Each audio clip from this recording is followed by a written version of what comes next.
My delegation, we have come from India with a delegation of 7 members of parliament and 1 ambassador.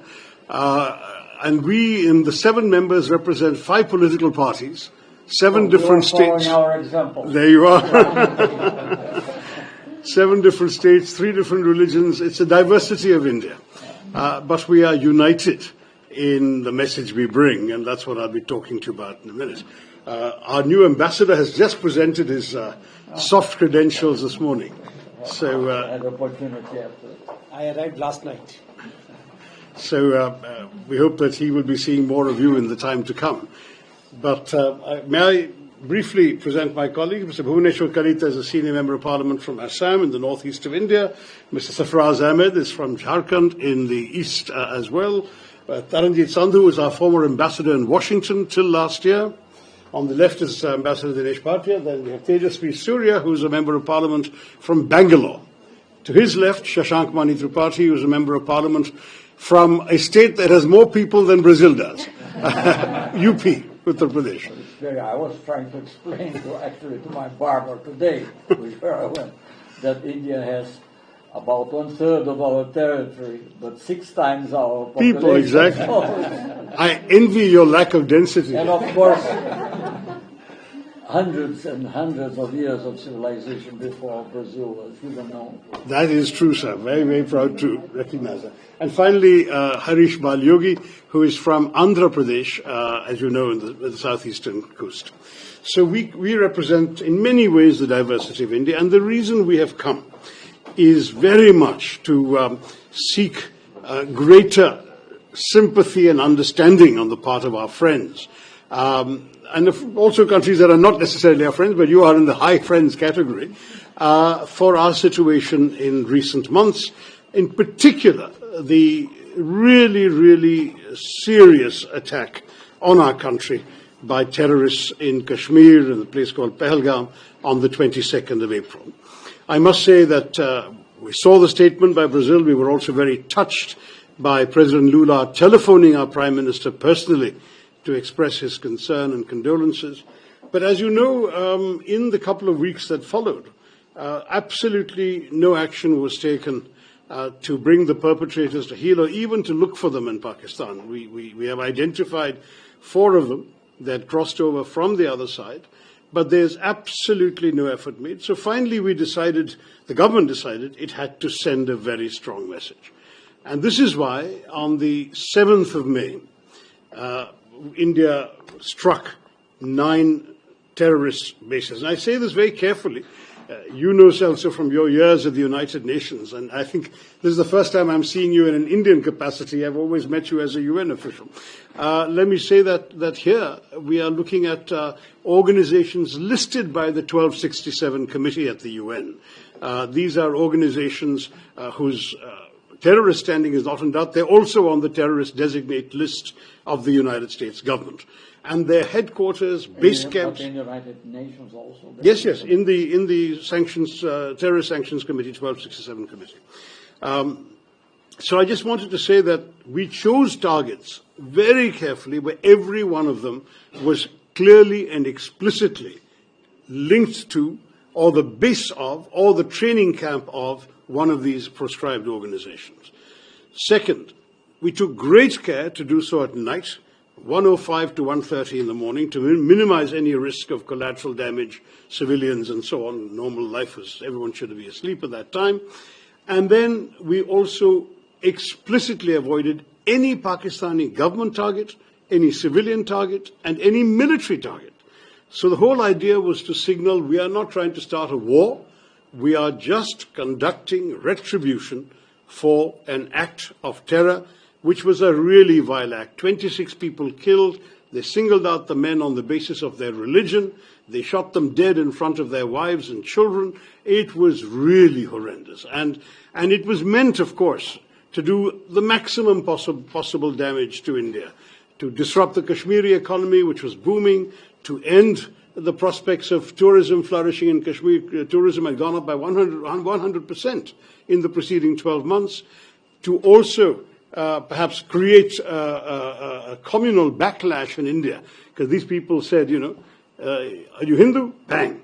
Can you recite the first verse of the Quran? Then we'd spare you. And in fact, they spared one man because he could recite. And this was clearly intended to send the message. It is our religion that is killing you. And so the hope was that there would be a backlash back in India. And the Indian people, thank God, had the maturity to stay united. Absolutely. Nothing like that.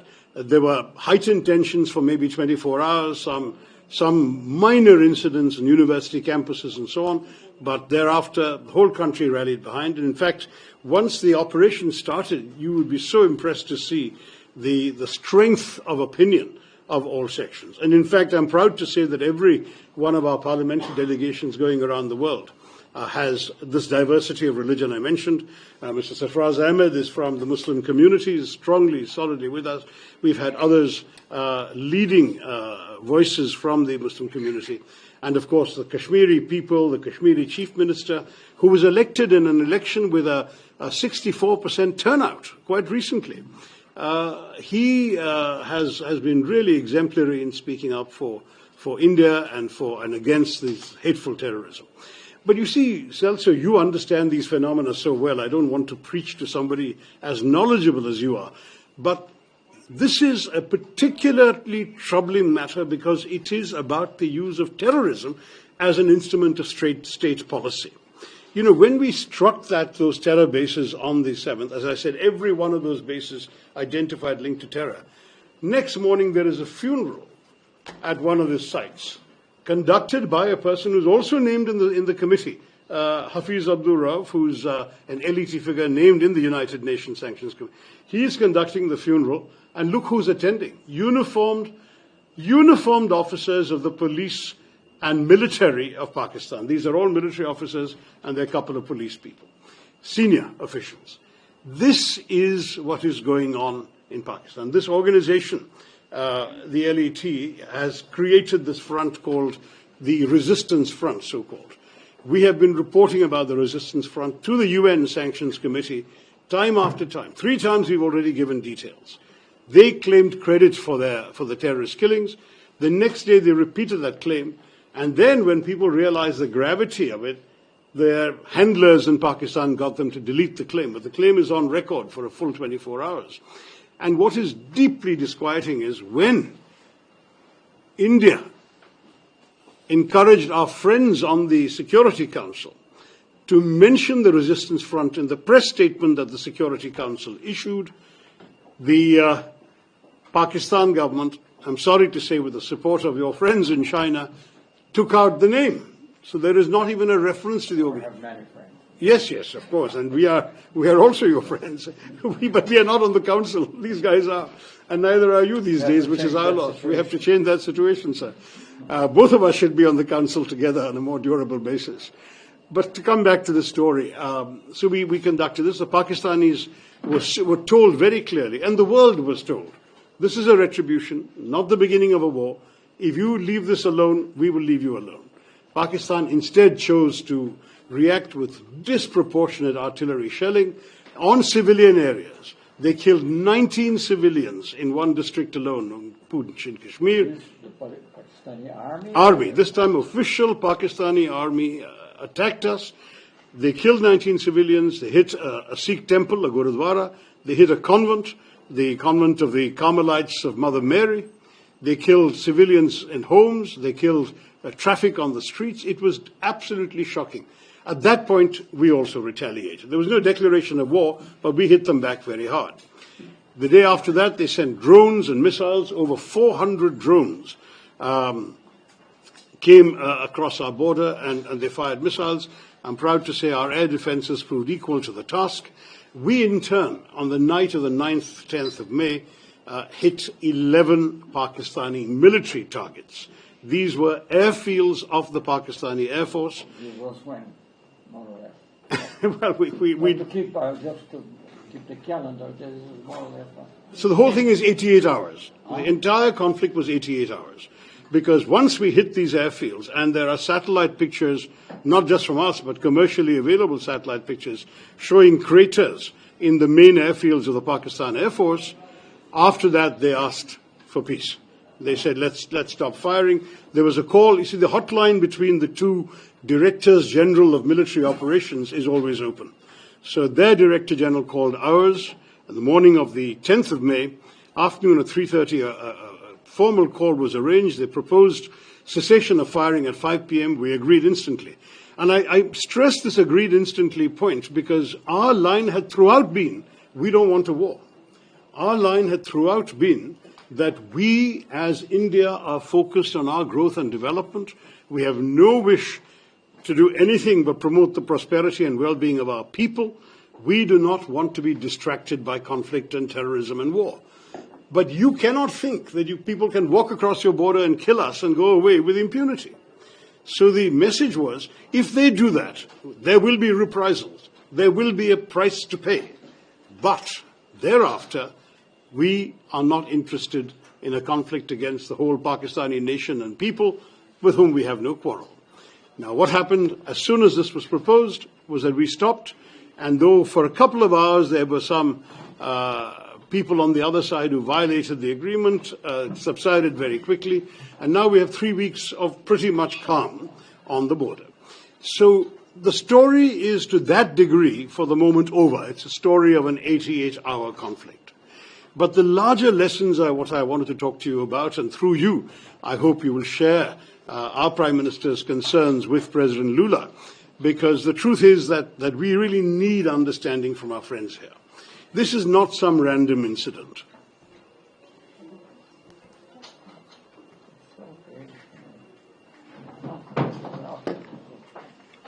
This is not some random incident also. This is very, very seriously part of an organized effort by elements within Pakistan to systematically undermine the Indian state.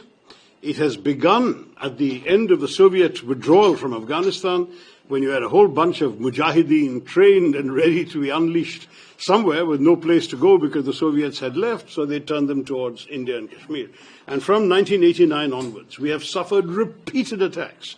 You yourself were in the UN when some of them happened. You were also very much aware, I know, both as Foreign Minister and as Defense Minister, of incidents including the Mumbai attack in 2008 when 170 people were killed. 2008.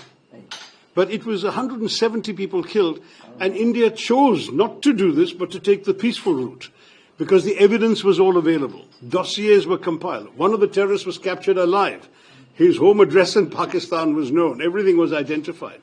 Western intelligence agencies, not just ours, had recorded the chilling voice of that killer in Pakistan, the handler, giving minute-by-minute instructions to the terrorists to shoot and kill each of their victims. While the killing was going on, the operation was being directed from Pakistan. All this evidence was collected.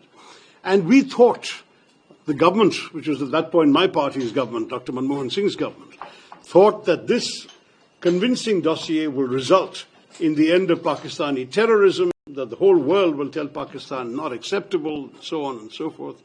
I'm sorry to say it didn't happen. Full dossiers were given. Pakistan was put on the grey list of the Financial Action Task Force. Not one person has been prosecuted, let alone convicted. Not one. They made a token gesture of arresting one or two of the names that we had provided, which were associated with the dispatch of this mission. The most prominent of them was a character who has since fathered children while he is ostensibly under arrest. Who has since fathered children while he is ostensibly under arrest. That is the kind of arrest that he is enjoying. It's a joke. The Pakistanis are not serious about terrorism. And this is why, time after, the Pakistanis say, let us have a neutral investigation. There could have been no more neutral investigation than the one of 2008. Practically half a dozen Western intelligence agencies had material that was shared and that was collectively presented to the Pakistanis. We said, here is all the material you need to prosecute these people and convict them in your courts. They gave one excuse after the other. But what is worse, sir, is the terrorist attacks continued. There was one serious attempt made by this Prime Minister, Narendra Modi, to make peace with Pakistan, which was on Christmas of December 2015, 7 years after Mumbai. He traveled to Pakistan for the birthday celebrations of the then Prime Minister Nawaz Sharif, whose granddaughter was also getting married on the same day, so he attended both. There was a lot of warmth expressed on both sides. It was a very spontaneous gesture by the Prime Minister, not a long-planned visit. And yet, within 3 weeks, we had a Pakistani attack on an Indian airbase called Pathankot. At that point, the Prime Minister invited the Pakistanis to join the investigation. I say all this because the Pakistanis are again telling everybody, let's have a joint investigation. We did a joint investigation of Pathankot. And what happened? They said, they went back to Pakistan and they said, the Indians did it to themselves. That was the last straw. I mean, the betrayal, the sense of frustration in Delhi has to be imagined. You are talking to a government that on the one hand is friendly to you, but it is unable to control the elements within its own system that go out and kill with impunity. Mumbai was bad enough, but the continuing series of attacks after that. So after this 2015 betrayal, the government decided they would now no longer take this lying down. There would be public retaliation, and it would be physical, kinetic retaliation. So 2015 September, there was an attack in a place called Uri on the line of control with Kashmir. We sent a surgical strike right across the line of control, hit some people very hard there. 2019, January, there was a suicide bombing by a terrorist from Pakistan. 40 people killed in Kashmir. This time we conducted an airstrike in their northwestern province of Khyber Pakhtunkhwa, a place called Balakot.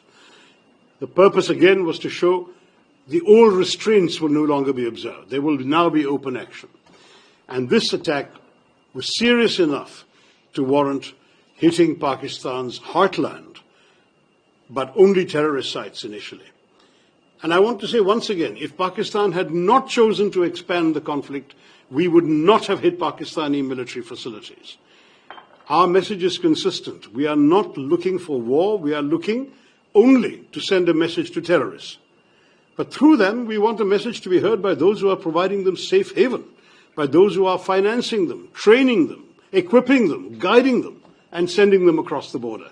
And those are people in Pakistan in very, quote-unquote, responsible positions who are doing this. Whether they're under the control of the civilian government is another matter. We will not speculate on that. But they are still happening. They are still coming from that country. And that country, if it's not willing to curb them, will have to face the consequences. That is precisely where we are, Silso, and I seek your understanding for this.